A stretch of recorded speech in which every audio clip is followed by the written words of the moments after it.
सुख सागर श्रीमद् भगवत भाषा 5वां स्कंद 18वां अध्याय।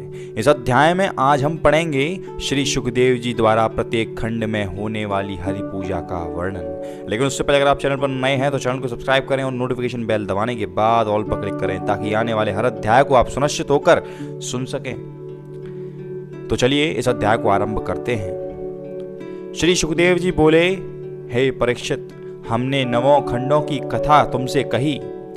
अब जिस जिस खंड में जो जो अवतार नारायण जी ने लिए उसका हाल सुनो।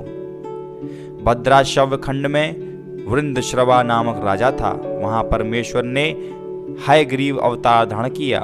उस खंड में राजा तथा प्रजा उसी रूप की पूजा और उन्हीं का मंत्र पढ़कर प्रार्थना करते हैं।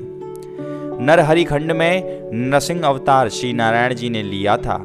वहां नरहरि वर्ष नाम का राजा अपनी प्रजा समेत उसी रूप की पूजा करता था और उनके पुजारी भक्त प्रहलाद ने मंत्र सहित प्रार्थना करके नरसिंह से यह वरदान मांगा कि हे प्रभु, आप अपने जीवों को जिस जिस योनि में चाहें जन्म देकर उन पर ऐसी कृपा रखें कि जिससे उनको उसी जन्म में आपके चरणों का स्मरण बना रहे।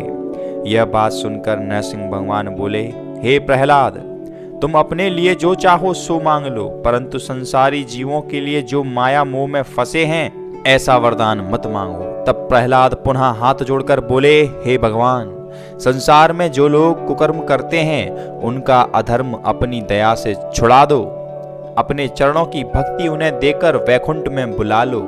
यह वचन सुनकर नरसिंह ने कहा, हे प्रहलाद, जिसे सत्संग प्यारा होता है उसे ही ज्ञान प्राप्त होता है। कलयुग में मनुष्यों को सत्संग अच्छा नहीं लगता।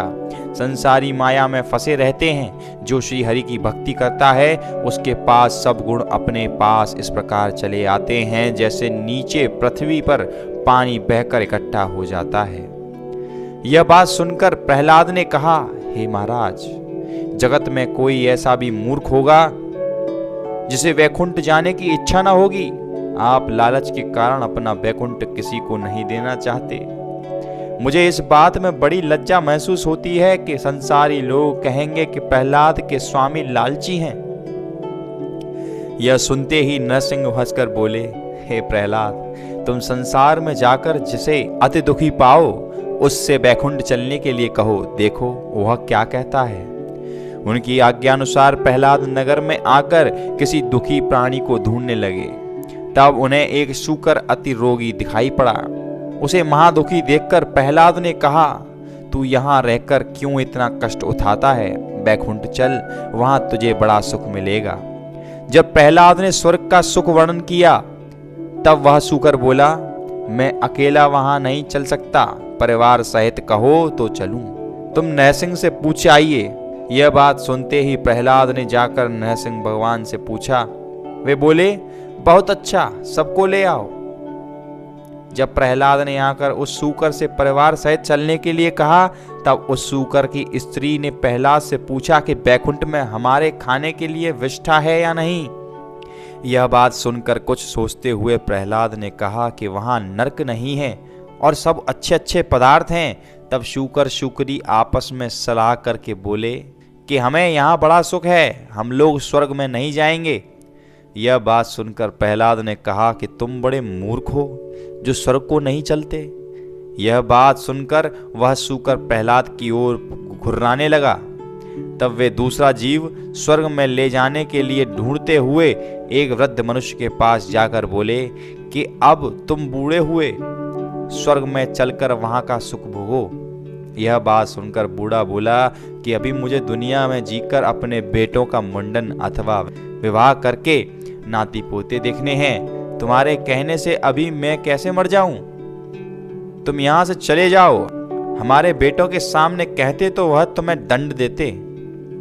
जब प्रहलाद ने उस बूढ़े की बात सुनकर हार मान ली तब नरसिंह भगवान के पास जाकर विनय की, हे महाराज, जगत में सब छोटे बड़े अपने अज्ञान से माया मोह के जाल में फंसे हैं, इसलिए कोई मनुष्य स्वर्ग जाने की इच्छा नहीं करता। यह वचन सुनकर नरसिंह भगवान बोले, हे प्रहलाद, जगत में जिसने जैसा शरीर पाया है वह उसी में मग्न रहता है। उसकी इच्छा किसी भी तरफ पूरी नहीं होती। आंख, कान आदि सब इंद्रियां कमजोर हो जाती हैं, परंतु उसका मन संसार को छोड़ना नहीं चाहता। यह बात सुनकर प्रहलाद ने नरसिंह भगवान को प्रणाम करके विनती की, हे महाराज, यहाँ सब आपकी माया है। जिसको दया करके ज्ञान देते हैं वही स्वर्ग की इच्छा करता है। सबको ज्ञान प्राप्त होना बहुत कठिन है। और यहीं पर 5वें स्कंद का 18वां अध्याय समाप्त होता है। लेकिन अगर आपने अभी तक सुख सागर के बाकी अध्यायों का श्रवण नहीं किया है तो इन सभी अध्यायों का लिंक डिस्क्रिप्शन में दिया गया है। साथ ही साथ आप ज्ञानमाला, नारियंक कल्याण तथा गीता के अध्यायों का श्रवण भी कर सकते हैं। और हमारी आपसे एक विनती और है कि इस वीडियो को लाइक करें, शेयर करें और कमेंट करके नीचे लिखें ओम नमो नारायणाय नमः।